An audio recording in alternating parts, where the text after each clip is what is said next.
મારું નામ તેજલ જોશી છે. મારો એક બહુ જ સરસ ગર્ભ સંસ્કાર વિશે એક્સપિરિયન્સ છે. મને જ્યારથી ખબર પડી ડ્યુરિંગ પ્રેગ્નન્સી ત્યારથી મેં ગર્ભ સંસ્કાર કેન્દ્ર જોઈન કર્યું.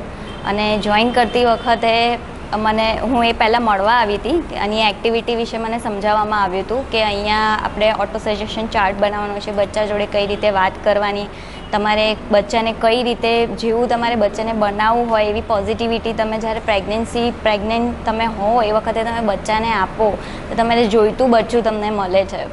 તો ત્યારે મને લાગ્યું કે હા ઓકે મારે જોઈન કરવા જેવું છે. તો મેં મારો ટાઈમ ગર્ભ સંસ્કાર કેન્દ્રમાં આપ્યો અને એની સામે મને ગર્ભ સંસ્કાર કેન્દ્રએ ઘણું બધું આપ્યું. એના વિશે હું તમને બહુ સારો એક્સપિરિયન્સ તમારી જોડે શેર કરવા માગું છું.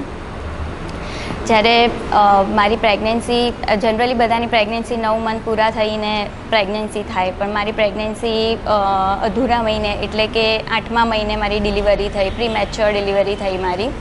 પણ હું ડ્યુરિંગ પ્રેગ્નન્સી અહીંયાથી મને કહેવામાં આવ્યું હતું કે તમે એક ઓટો સજેશન ચાર્ટ બનાવો અને એ ચાર્ટ તમારે ટાઈમ ફિક્સ કરી દેવાનો બચ્ચાની જોડે, એ ટાઈમ દરમિયાન તમારે વાત કરવાની. તો પ્રેગ્નન્સી વખતે જ્યારે મેં ટાઈમ ફિક્સ કરેલો હતો સવારે અને સાંજે, એ ટાઈમ દરમિયાન મારા બચ્ચા જોડે વાત કરતી હતી તો મારું બચ્ચું મને બહુ સરસ રિપ્લાય આપતું હતું.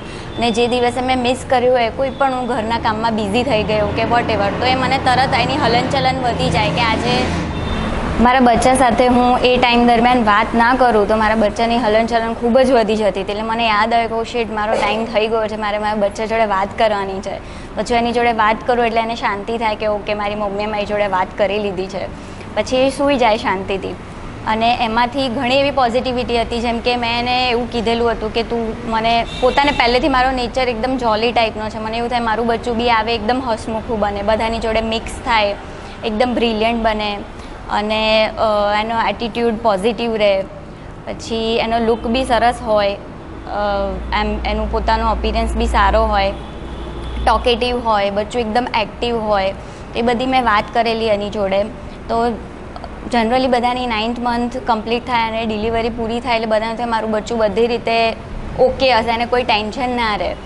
અને મને એવું કોઈ ફિયર ના રહ્યો. હા, મને થોડું એવું હતું કે મારી ડિલિવરી 8મા મહિને થઈ છે તો મારું બચ્ચું બધી રીતે એક્ટિવ હશે કે નહીં હોય, મને એક જાતનો એવો ફિયર હતો ક્યાંક.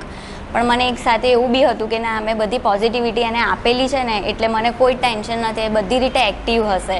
બિકોઝ મેં એને એ પણ કીધેલું કે તારી રોગ પ્રતિકારક શક્તિ વધારે છે, તારી જે સહનશક્તિ વધારે છે, તારી આઈસેક્સ જે જોવાની દ્રષ્ટિ છે એ ખૂબ સ્ટ્રોંગ છે, તારી શ્રવણ શક્તિ બહુ સરસ છે, બોલવાની ઢબ તારી સારી છે, તારું કલર છે એ ખૂબ ખીલેલો છે. એટલે જે એને 1 મહિનો 1.5 મહિનો જે વસ્તુ મારા પેટમાં એને મળવી જોઈએ એ જ વસ્તુ એને સમહાઉ મને એવું ફીલ થયું કે એને બધી વસ્તુ એને મળી ગઈ. બિકોઝ મેં એને એકદમ પોઝિટિવિટી આપેલી.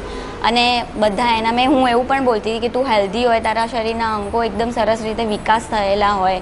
ખબર નહીં એ બધું મને કેમ એ બધું વિચાર આવેલો, તો એ બધી પોઝિટિવિટી મને પહેલેથી જ આપતી રહેતી હતી. અને પછી જ્યારે મારા હાથમાં બચ્ચું, જ્યારે મારી ડિલિવરી થઈ 8મા મહિને, ત્યારે તો એને NICUમાં રાખવું પડ્યું હતું. તો એને NICUમાં લગભગ 25 દિવસ એને રાખવું પડ્યું હતું. પછી મને 4 દિવસ પછી ડૉક્ટરે મને પરમિશન આપી કે હવે તમે બચ્ચાને મળી શકો છો. તો અંદર NICUમાં ગઈ અને મને તે વખતે બધી પાઇપ્સને એવું બધું લગાવેલું હતું. એઝ અ મધર મને બહુ જ થોડી હાર્ડ ફિલિંગ થઈ હતી, પણ મેં મારું માઇન્ડ બહુ સ્ટ્રોંગ કરેલું કે ના, મારે મારા બચ્ચાને પહેલી વખત મળું છું તો મારે ઢીલું નથી પડવાનું. તો મેં એને જોયું અને હું જ્યારે એ બચ્ચું મારું પેટમાં હતું એ વખતે મેં એને નામ આપેલું ચેમ કરીને. તો એ જ્યારે હું એને મળવા ગઈ એ વખતે મેં ખાલી એની નજીક ગઈ અને મેં પહેલાં નર્સને પૂછ્યું કે સિસ્ટર હું એની જોડે નજીક જઈ અને એને ટચ કરીને વાત કરી શકું છું? તો કે હા, વાંધો નહીં એમ.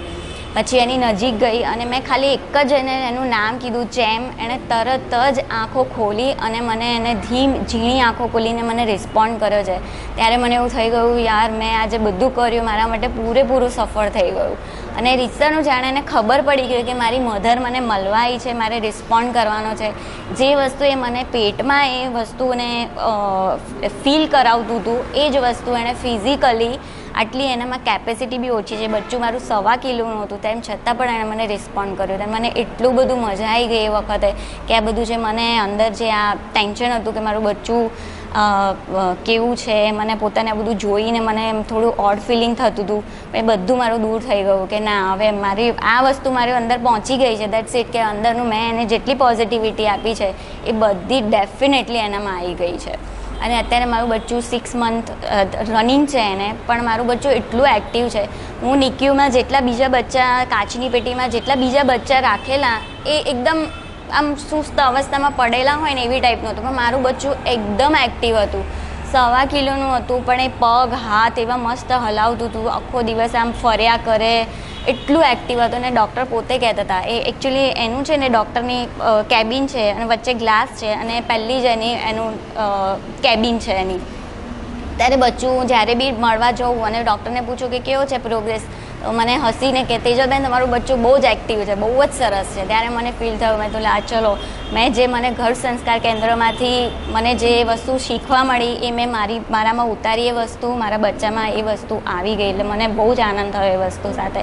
અને અત્યારે પણ મારું બચ્ચું એકદમ હસમુખું છે, કોઈની પણ જોડે જાય છે અને હસે છે. કોઈ પણ એવું એને નવું ફીલ નથી થતું કે આ કોઈ એને રમાડવા આવ્યું હોય તો તરત જ આટલું નાનું બચ્ચું, એ બી પ્રી મેચ્યોર છે, તો પણ મને લાગતું નથી અત્યારે સહેજ પણ કે મારું બચ્ચું પ્રી મેચ્યોર છે. બહાર આવીને પણ અત્યારે બહારના એટમોસ્ફિયરમાં જનરલી બધા બચ્ચાઓ પ્રી મેચ્યોર હોય તો પેરેન્ટ્સ બહુ ગભરાતા હોય કે એને બહાર 1 વર્ષ સુધી નહીં લઈ જવાનું, એને આ ઇન્ફેક્શન લાગી જાય. મને એવું કશું કોઈ જ અત્યારે પ્રોબ્લેમ નથી થયો. અત્યારે નોર્મલી કારમાં નહીં, ખાલી હું એને એક્ટિવા પર પણ અમે લોકો બહાર લઈ જઈએ છીએ તો પણ એ કોઈ દિવસે અત્યાર સુધી ટચવુડ બીમાર નથી પડ્યું કે કશું, એને કોઈ જાતનો કોઈ પ્રોબ્લેમ નથી થયો. અને મારું બચ્ચું એટલું બધું એક્ટિવ છે, એટલે હોપફુલી હવે આગળ બી એ એટલું જ એક્ટિવ થશે. That's it. Thank you.